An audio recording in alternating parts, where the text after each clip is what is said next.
السلام عليكم يا كرام، كيف حالكم؟ يسأل سائل: ما هي أول ثمار بعد لزوم الاستغفار؟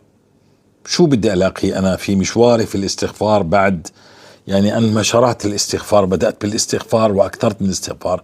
مش بنقول يوم ويومين وثلاثة، خلينا نقول مشينا أسبوع 10 أيام وهكذا بدأنا نستغفر بإكثار وما شاء الله. وكان تتوقف الدنيا، هذا الضغط، هذا الهم، وكأنك تنشغل الآن في عدد الاستغفار. بدي أوصل 30,000، فأنت مشغول بالعدد.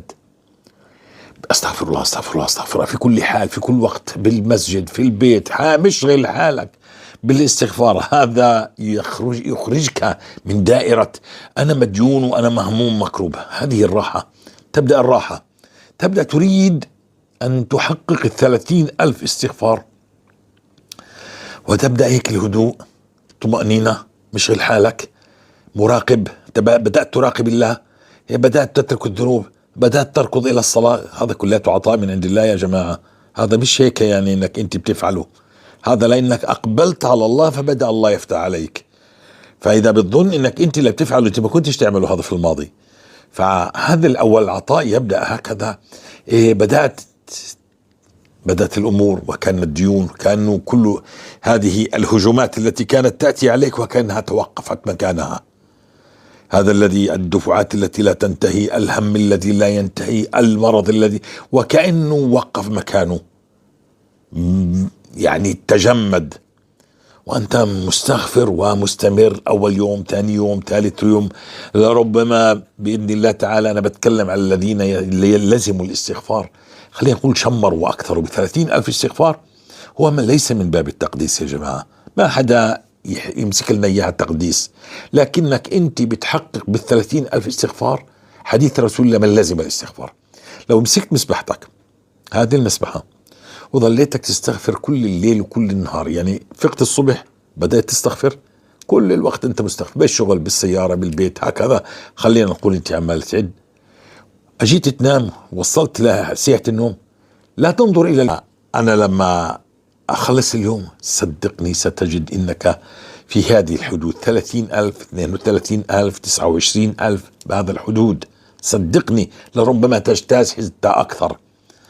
فأول شيء إنك أنت أشغلت نفسك بالاستغفار، وهنيئا لك إنك أنت عمال تستغفر. تذكر إنك أنت عمال تطلب أكثر، عطاء كبير من الله.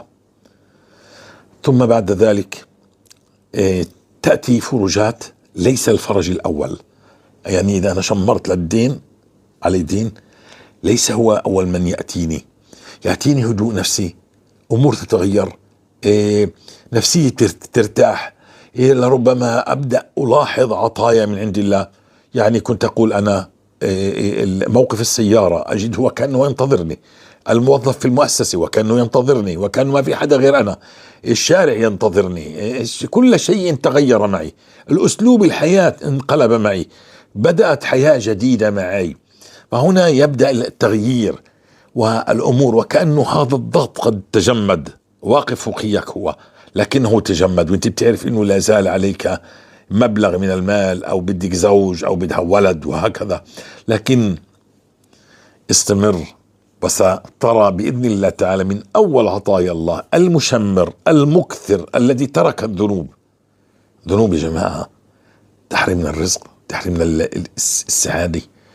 لا تزين في ميزان، يزين في ميزان الله. يرضي الله ولا لا يرضي الله؟ هنا هذا كمان من عطاء الله بالاستغفار، انك تبدأ تراقب. لا انا هذا حرام ولا مش حلال؟ هذا مش عارف، انا لازم اسأل. بدأت تسأل، هنا بدأت تسأل انه هذا حلال ولا حرام. هذا هو الجمال، هذا الذي يريده الله منك، ان تعيش لله. هذا حلال ولا حرام؟ اذا كان حلال سأكثر منه، واذا كان حرام سأنتهي عنه، وهكذا. وشوي شوي سترى ان شاء الله مطر الاستغفار، وقد يكون في بلدك او البلد المجاور هكذا، او تراه اذا اقبلنا على فصل الشتاء ستراه بالرؤى منامية، تراه في رؤى منامية، وقد تراه في الرؤى المنامية ويتحقق حقيقة كما رأيته. فهذا المطر. وبعد ذلك تبدأ تأتي الفرجات، نحن نتفاوت يا جماعة، لا تستعجل، صدق والله سيحييك حياة طيبة كريمة ويفاجئك بالعطايا. أنا ما بدي أقول لك بأسبوع أسبوعين قد تفرج، أنا بعد 6 أشهر، لكن بدأ الفرج من بعد تقريبا شهر ونص. المطر أبطل سحر عني، كسر ظهري بهذه الفترة، ثم بعد ذلك يعني كان في عطاء تقريبا $4000 في المرتين، في 2015 و 2022 كانت 4000، نفس العطاء ونفس المطر في شهر 6 وشهر 6 وعندنا لا تمطر في شهر 6. $4000 بال 2015 و$4000 نفس المبلغ في 2022 عندما عدت للاستغفار. فكأن الله بيقول لي يعني نفس العطاء. وبعد تعرف انت بروح عنك الضغط يا جماعة، فما بيضلش عقلك شغال بهذا الدين، بصير عقلك شغال ب30,000 وكيف بدي اوصل 30,000. والله بيفتح عليك بالاستغفار، بيفتح عليك ابواب خير وعطاء، بيشغلك في اشياء ثانية وشوي شوي. يعني انا بعد 6 أشهر انقضى عني اكثر من $80,000 في 2015، لكني الآن أنا أتمتع بفضل الله وأن استغفر ربكم ثم توبوا إليه يمتعكم متاعا حسنا إلى أجل مسمى يؤتي كل ذي فضل فضلا. أنا أعيش بال 2022 إلى يومنا هذا العطاء، المتاع الحسن، أعيش حياة طيبة كريمة، وهذا الذي ستجده. نعم سيقضى الدين وترفع الهموم ويأتي الشفاء. لربما أنت همك الدين لكنك مريض، سيشفيك الله، وأنت هذا مرض ذهب، لكنك انت عقلك في الدين لا زال. ليش الهم الاكبر يبقى واقف امامك؟ لانك انت لا زلت متفلت. احنا نمكر يا جماعة، احنا جماعة نمكر. مسلم